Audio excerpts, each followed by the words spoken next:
being a sole survivor is a responsibility to tell you what it means to lose everyone.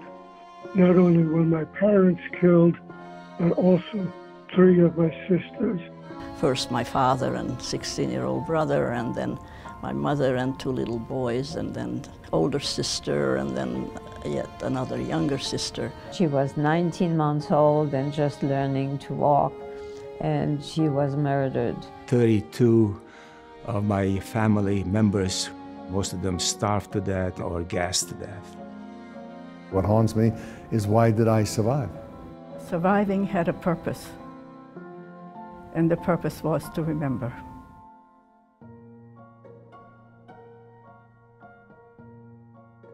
This year, International Holocaust Remembrance Day comes at a pivotal moment for our nation and the world.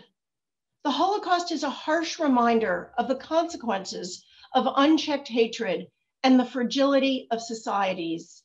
Its lessons have never been more relevant.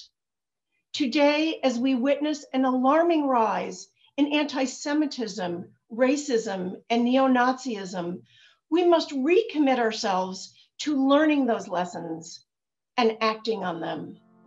That commitment to shaping the future is precisely what we owe the victims of the past. I want to remember Tante Anna, the way she was before she was murdered. Her hugs were warm and soft, and holding our hands, she took us into the kitchen where the bulbanik was baking and allowed us to help her take it out of the oven. Of course, we received the first piece. I know that my father loved my mom and me because I have the postcard he sent from forced labor camps. He finished his letters with this sentence: "Millions of kisses to you and my precious Peter from Arpad, who loves you a lot."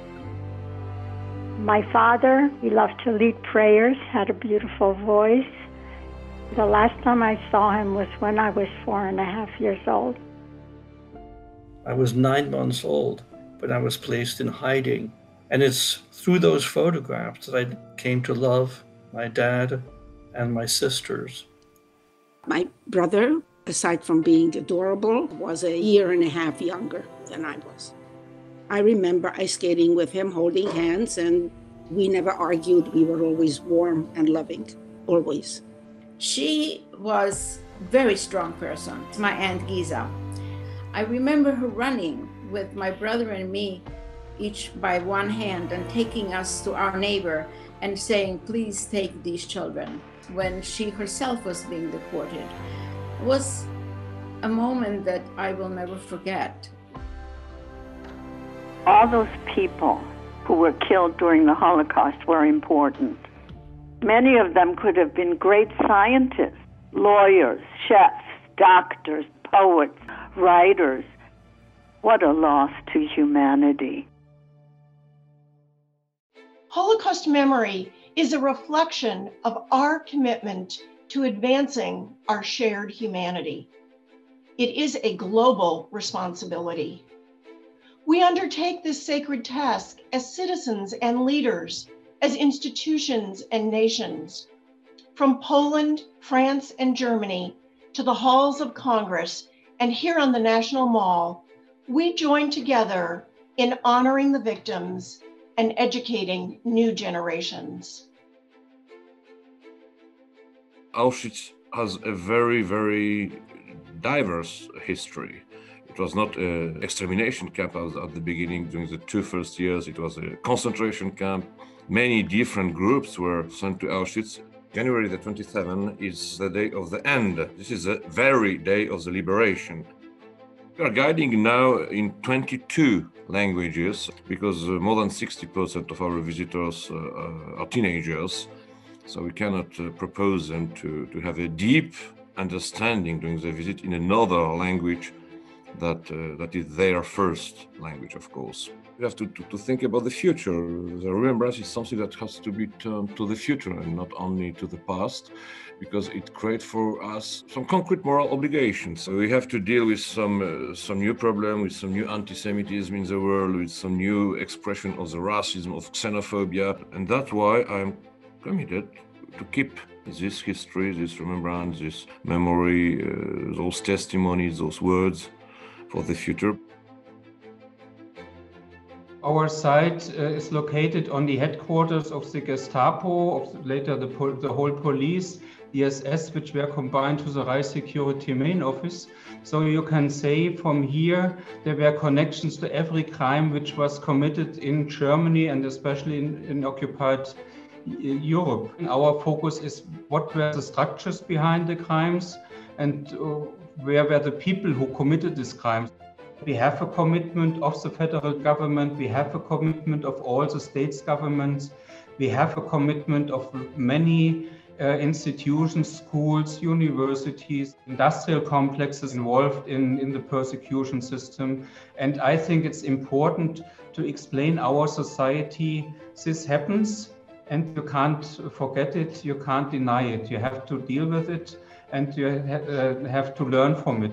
The hope is, first of all, that we understand the history from the view of the victims, with the eyes of the victims, and we try to learn for us nowadays and also how we should behave in the future to prevent such a crime. The beginning was in France, and after that, the fate of the Jews in France joined the fate of all the Jews of Europe in a genocide. And the 27th of January is much more a day for education. A lot of children are coming to the memorial, and we are going inside the school. We organize trips to Auschwitz during that month of January and February, when we are in the world of Auschwitz, a real world of Auschwitz, with the survivor. There is something going from the survivor to the children, from the children to the survivor. And at the end of the day, it's something else. The paradox is sometimes we have children that are very moved by the story of the Jews during the war, but they don't make the link between the past and the present. And we have to deal with that to show that the Jews today are the same than the Jews before the war, but you need to educate, and you educate with what? With history of genocide, because you know the genocide didn't start with bullets, with extermination. It started with words.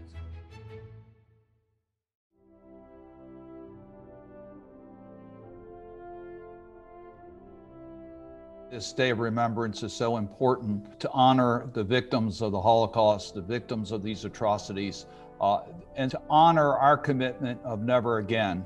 By remembering, we recommit ourselves to end atrocities globally. The loss of 6 million people during the Holocaust is very important for us to recognize the tragedy and the travesty that man can sometimes do to one another. It's a story of devastation, but it's also a story of resilience. And our commitment to put this institution on the National Mall is a statement about the values of America and our gift to mankind. But yet today, as we see Holocaust deniers, yet today, as we see those who believe they can benefit by scapegoating Jews for political reasons, and we must say, no, we're not going to ever let that be used again by anyone. It's growing in popularity to try to really rewrite history and make this into something that's fictional. It's such a lie that we have to all stand up and having survivors who've been there speak to us while they can. I would tell the younger generation, we can't let people who are our friends or our associates or in our circle, so to speak, say the most disastrous and challenging and racist and xenophobic things and think of that as a normal joke or whatever. It's our responsibility to stand up and be counted on the right side. As individuals, our first responsibility is to understand history, to make sure that we learn from history and we don't repeat the mistakes of history. In America, diversity is our strength. We need to make sure that they're as educated as possible on the history of the Holocaust and their responsibility to reject those folks who literally just inflame situations because they don't like the look of a person, the religion of a person, the ethnicity of a person. One of the best strategies to deal with the rise of hate is for us to recognize that we're all in vulnerable groups. And we need to join together to say that we will not tolerate the type of marginalization that we see in any of our minority communities.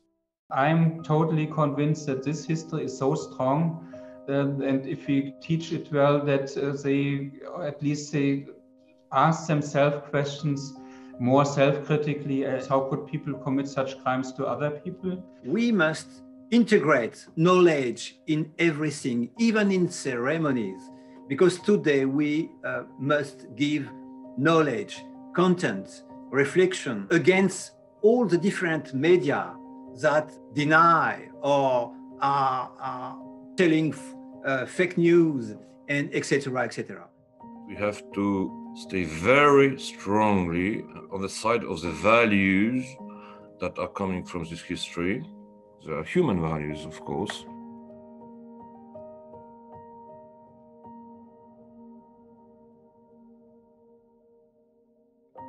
I'm here today because of what people did. They risked their lives and saved me.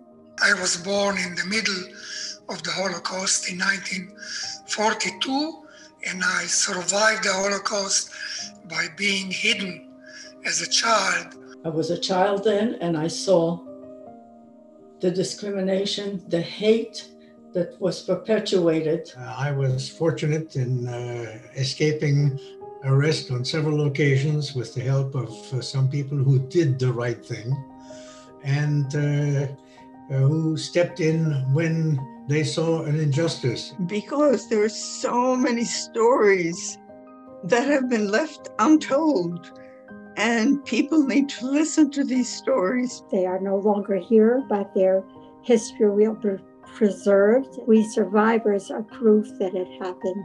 The Nazis would like to give them numbers. We would like to give them back the names. I think they would like to be remembered, but they would like to be remembered for the next generations, for our kids and for the kids of our kids, for the future. I need you to remember because my generation is dying out. I need you to remember because the Holocaust happened during my lifetime, not in ancient history. The world stood by and did not help. You need to speak out, educate, and take a stand. Without your voice, we're in danger of forgetting. You could be the target of hatred or discrimination, and you would count on someone to speak up on your behalf. We have to look at each other and regard each other as equal human beings.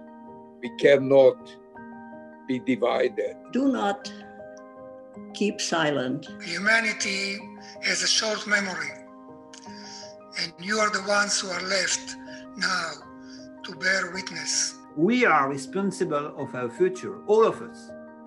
That future is ours to shape. All of us have a responsibility to teach every new generation the lessons of history.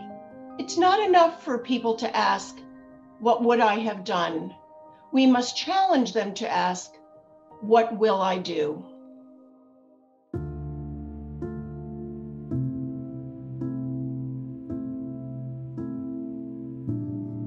Today, we remember Pinchas Galperin, Gittel Grinbaum, Mordechai Moszkowicz, Ilona Selfreund, Moses Spiegel. Shlomo Mutapel, Faye Markman,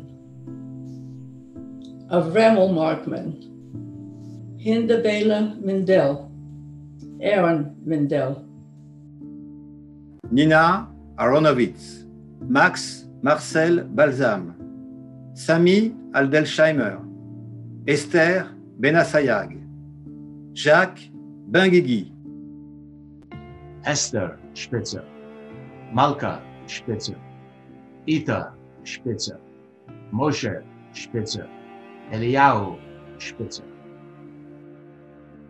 Alfred van der Linden, Alexander Kleiman, Irena Stern, Miriam Bloch, Zalman Gradowski, Eliyahu Traum, Eta Traum, Tzipora Traum, Isaac Traum, Joseph Traum, Erzsébet Pick Lederer, Dr. Paula Kornhauser, Dr. Endre Kornhauser, Ferenc Augenfeld, Zsigmond Szemző.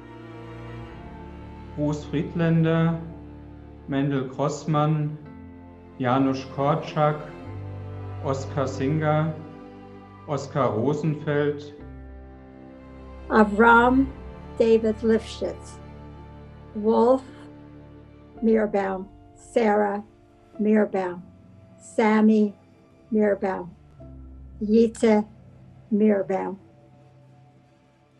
Rosa Mandel, Aaron Klein, Paula Klein, Judith Christhaber, and Dushko Mandel.